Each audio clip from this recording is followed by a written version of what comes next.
Hoy vengo a hablaros de un tema que me hace muchísima ilusión, estoicismo.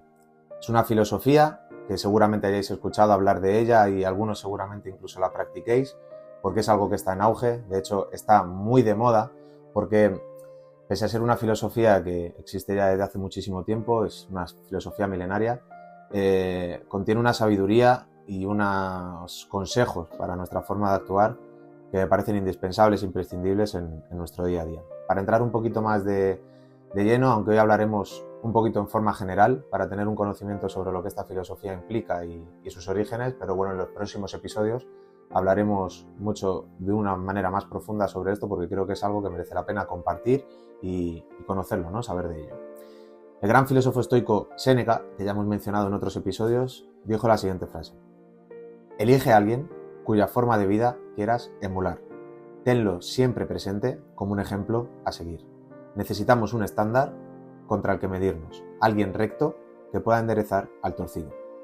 El estoico en realidad como tal no existe. Era un modelo que crearon los antiguos filósofos estoicos para poder seguir o imitar su ejemplo. El estoico perfecto, de alguna forma, por así decirlo, sería aquel que siempre actúa, como ellos decían, con virtud. El término virtud viene del término virtus en latín, que al griego sería arete, que significa excelencia. Por lo tanto, ellos al actuar con virtud, al actuar con excelencia, siempre se enfocaban en esto, en esta forma de actuar. Y al hacerlo, manifestaban principalmente 4 cualidades que eran para ellos lo más importantes y que en todo momento tenían que tener presentes si querían imitar de la mejor forma este modelo del estoico. Esas cualidades eran el coraje, la justicia, la sabiduría y la templanza. Ellos entendían que de esta forma, al actuar de esta manera, conseguirían alcanzar la llamada eudaimonia o, para que nosotros lo entendamos, felicidad plena. Pero, ¿para qué nos sirve tener este modelo estoico realmente?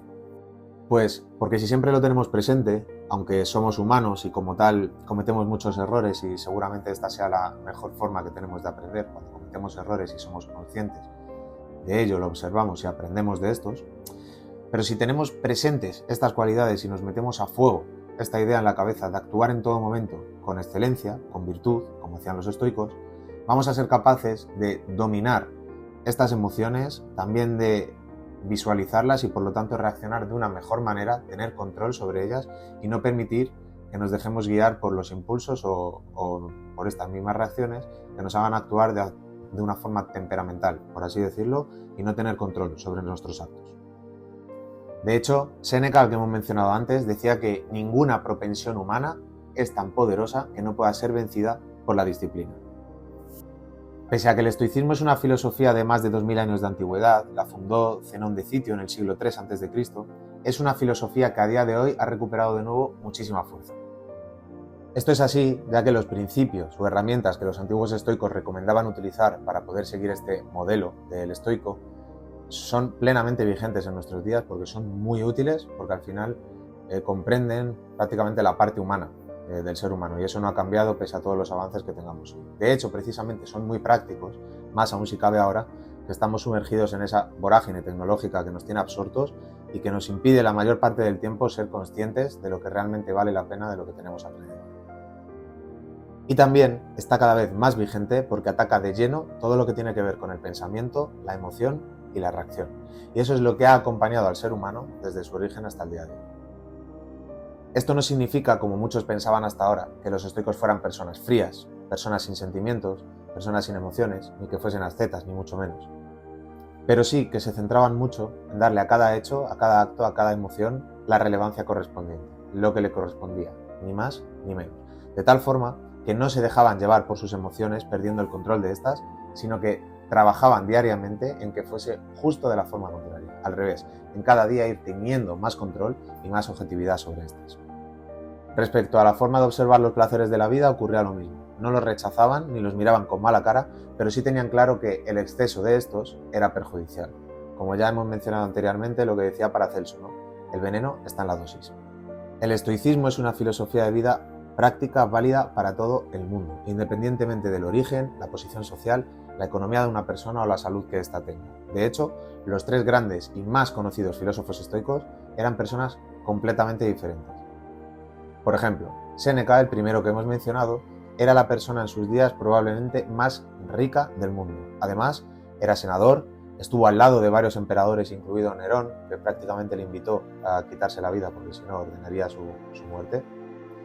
Fue conferenciante, fue escritor, fue hombre de negocios, era prácticamente un hombre muy completo, tocaba todos los palos más importantes de la vida, por así decirlo.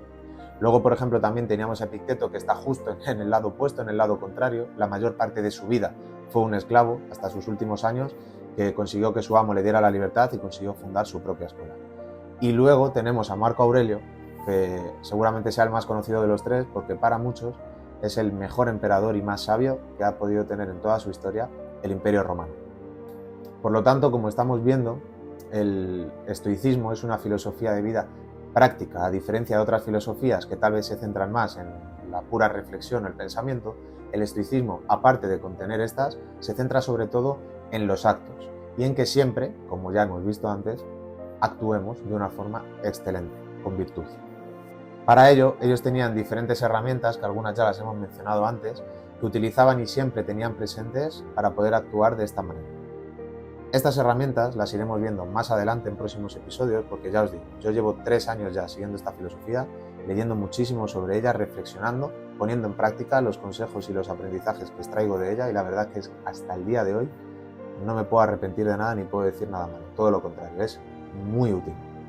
Por ello, al menos aquí en mi canal, en el podcast, nunca voy a dejar de recomendaroslo, siempre voy a intentar compartiros aquellos aprendizajes que extraigo de esta filosofía porque creo que de verdad merece la pena compartirlo y merece la pena el aprender de ello. Hoy en concreto simplemente quiero que os quedéis con una reflexión que yo siempre tengo presente y que creo que resume muy bien el verdadero objetivo de ser un buen estoico. La dijo el propio Epicteto, el esclavo del que hemos hablado antes, y dice así: ¿a qué estás esperando para demandar lo mejor de ti mismo? Nos vemos en el siguiente episodio.